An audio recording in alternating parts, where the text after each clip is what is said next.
So, you want to launch a subscription box and don't know where to start? Girl, you are in the right place. I'm Julie Ball, a subscription box coach and your host here at Subscription Box Basics, a podcast for new and aspiring subscription box entrepreneurs that want to avoid overwhelm. So grab a coffee, some pen and paper, and let's have some fun.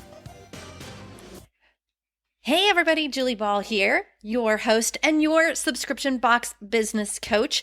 So if you've been listening for a while, you know that I oftentimes tell you to send me a DM over on Instagram because that's where I'm hanging out a lot. That's where I can have a conversation with you. That's where I can answer quick questions. Well, one quick question that I get all the time is, how do I know what size box to buy for my subscription box business? Great question. And that's what we're covering on today's episode of Subscription Box Basics. So first of all, let's just talk about boxes. I mean, just the basics of it. It's just important that you think this through, like what box size you're going to get and what kind of box, all that good stuff. We highly recommend using mailer boxes. That's like a rigid cardboard that you can actually ship things in. Like it doesn't need any exterior packaging beyond that.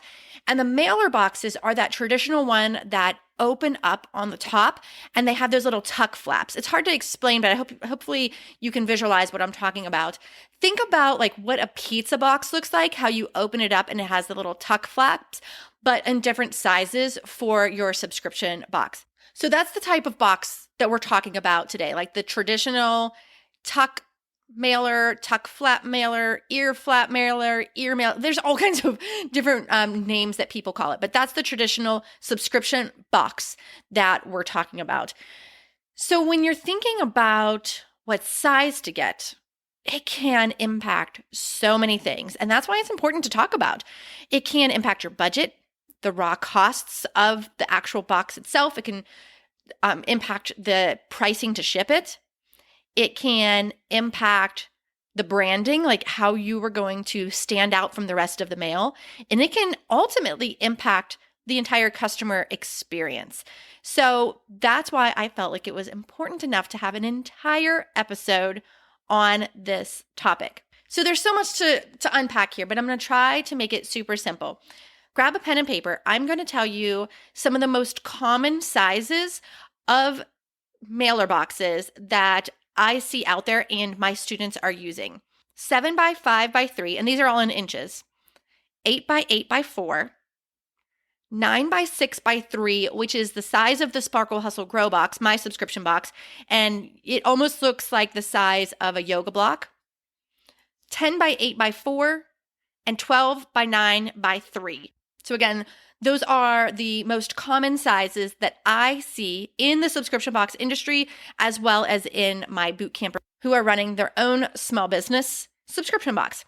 Okay, in thinking about those sizes, let's talk a little bit about costs. So typically, the larger the box, the more raw materials it's actually going to use, the more it's going to cost. When you buy this type of box, you are going to get them shipped to you flat packed. So you actually have to build the box. And it doesn't take a lot of time. It's pretty easy, but it's time you need to set aside when you are preparing for your first pack out and for your launch. So think about that when you're going to get these boxes, you are going to pay per box. And the pricing not only depends on the size of the box, but how many you are ordering. So just like with most things, if you buy in bulk, if you buy more, you can save more. And just to give you a frame of reference, you can expect to spend anywhere from like 50 cents to a couple of dollars on these boxes, depending on the size and depending on how many that you buy. So I would encourage you to talk to your vendors and see where that next price break is. So if you buy 50 boxes, for example, versus buying 100 boxes, is there a price break? And you can ask them where their next price break is so you can plan accordingly and maybe save by strategically buying more. Another thing that will impact pricing is if you're buying plain boxes versus custom printed boxes. And for the purposes of this specific episode, we're just going to talk about plain boxes because I know what it's like to start a subscription box business, and so many of you are going to be on a budget, and custom boxes cost more than plain boxes. So keeping all of that in mind, you can start your research on places like Amazon or uline.com. That's the letter U, Line.com. And there's other places too, like Nashville Wraps or Paper Mart. There's definitely other places to buy boxes. And I recommend that you price compare so that you can find the best price for what you need. But we still need to cover the actual size. Like, what size should you even buy? Well, first of all, I recommend that you get a couple of different sizes at the very beginning. So maybe limit yourself to 2 to 3 sample boxes. Head on over to Amazon, grab a couple of boxes like that, or call some of those companies that I told you about. Maybe they would be willing to send you a free sample or a discounted sample so you can figure out what you need. But just limit yourself to 2 to 3 different sizes. Do not overcomplicate it. So this is how you want to determine your size. This is the process that I use.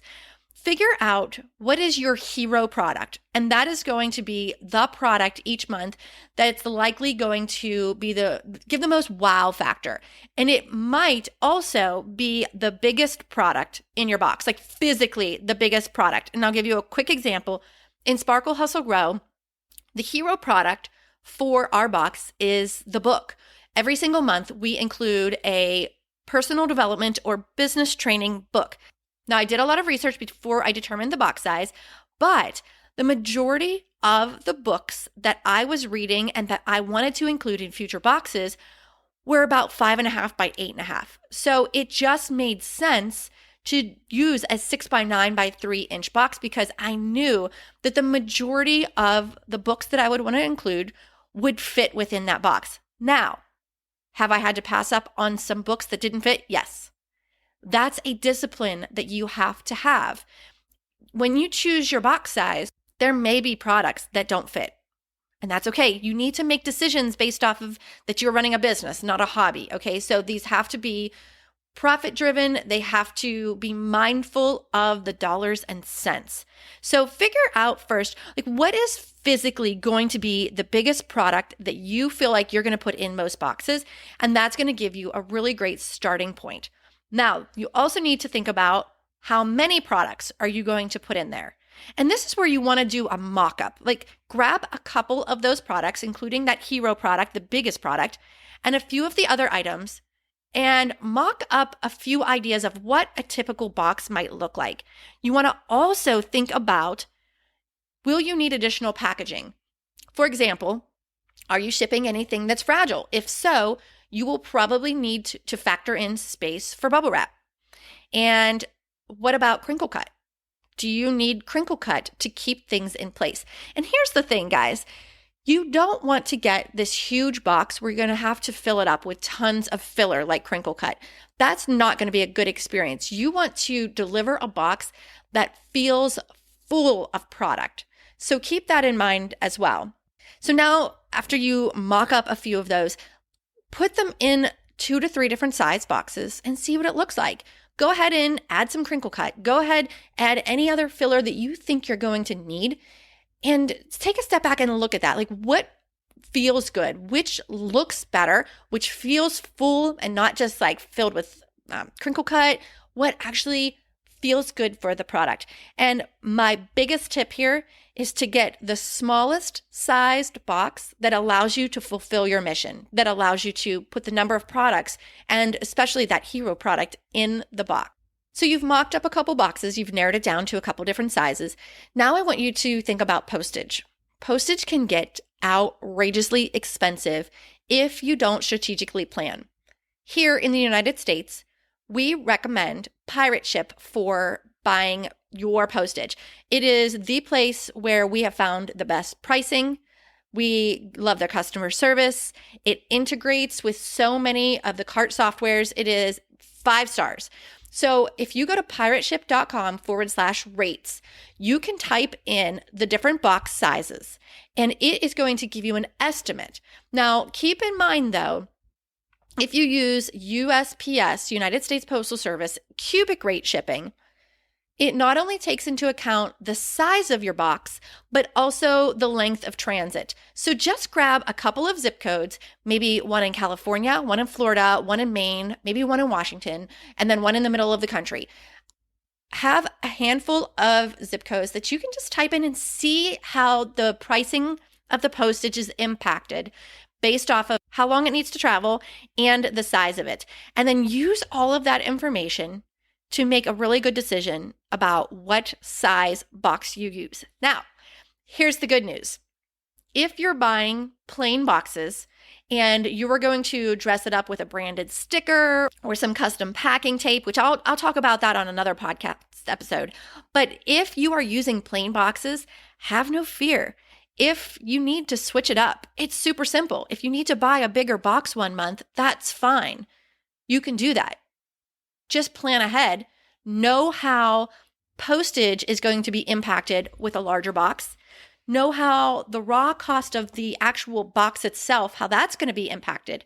Just do some research, mock up some boxes, and don't overcomplicate it. Just make your decision and move forward with it, knowing that you can change, you can pivot if you need to.